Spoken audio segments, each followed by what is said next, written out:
একটা বাচ্চা মায়ের পেটে 6 মাস পূর্ণ হওয়ার পর সে যেভাবেই দুনিয়াতে আসুক সে বেঁচে যাবে। 6 মাস মায়ের পেটে থাকার পর বাচ্চা যেভাবে জন্ম হোক সে বেঁচে যাবে।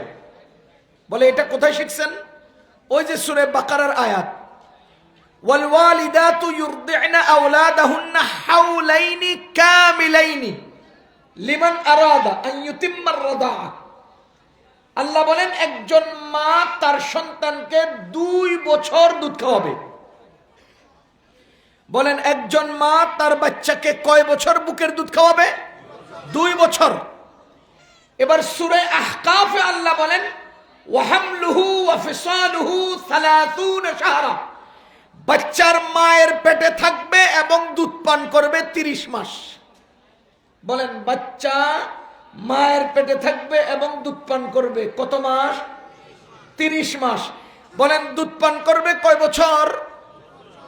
দুধ পান এবং মায়ের পেটে থাকা কত মাস? 30 মাস। তো 2 বছর দুধ পানে দিলে মায়ের পেটে কতদিন? 6 মাস। সুতরাং কোন বাচ্চা যদি 6 মাস মায়ের পেটে থাকে, এরপরে যদি তার পৃথিবীতে আসা হয়, যেভাবেই আসুক না কেন সে বেঁচে যাবে।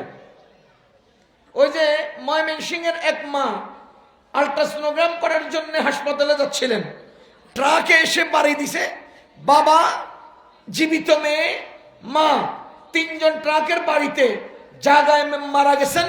মায়ের পেটের সাইড হয়ে ট্রাকের চাকা গেছে, পেট ফাইটা একটা বাচ্চা বের হয়ে গেছে। সেই বাচ্চা ফাতেমা এখনো বেঁচে আছে।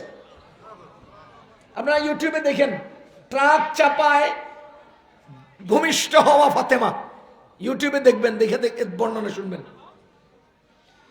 তাহলে এই বাচ্চা এখনো জন্ম হওয়ার টাইম হয় না ডাক্তারের হিসাবে, কিন্তু ট্রাক চাপায় বাচ্চারা জন্ম হয়ে গেছে, বাচ্চা গেছে।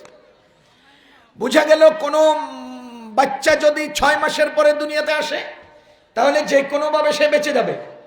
এখন ডাক্তারে আপনার এখানে মেশিন লাগায়, ঠান্ডা মেশিন লাগাইয়া এরপরে কয়, মা তোমার বাচ্চার জন্ম হবে জানুয়ারির 30 তারিখ, অথচ আল্লাহ তাআলার হিসাবে ফেব্রুয়ারির 10 তারিখ।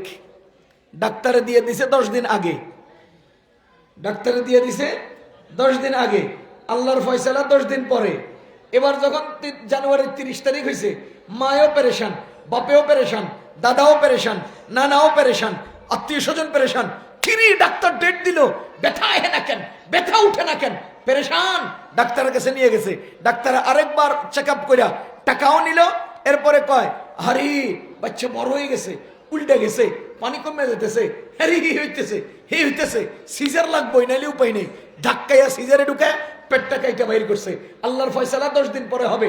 ডাক্তারে তোমারে ভয় দেখাইয়া 10 দিন আগে কোরবান করে দিছে। ও মিয়া, যখন এই পরিস্থিতি তৈরি হয় তখন এই বাচ্চাটা দেখার জন্য একজন দৌড়ে, আরেকজন মায়ের চিকিৎসার জন্য দৌড়ায়, একজন হাসপাতালে ওষুধের জন্য দৌড়ায়, একজন ওই যে চাদরের জন্য, একজন তলি আনার জন্য, একজন টিস্যু আনার জন্য, চারদিকে ঘুরপাক খেতে থাকে।